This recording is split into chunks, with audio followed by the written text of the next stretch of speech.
гласуваше. И в махалите цари пълен хаос.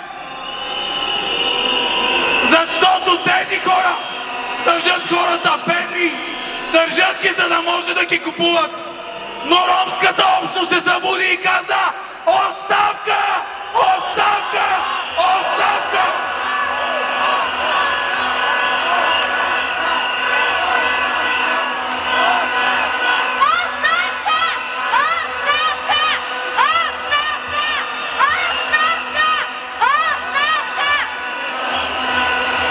Приятели,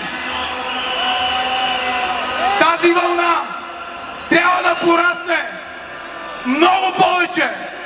Трябва всеки самоосъзнат български гражданин, няма значение от какъв етнос е, да се надигне и вълната да стане толкова голяма, че да удави прасетата. Оставка!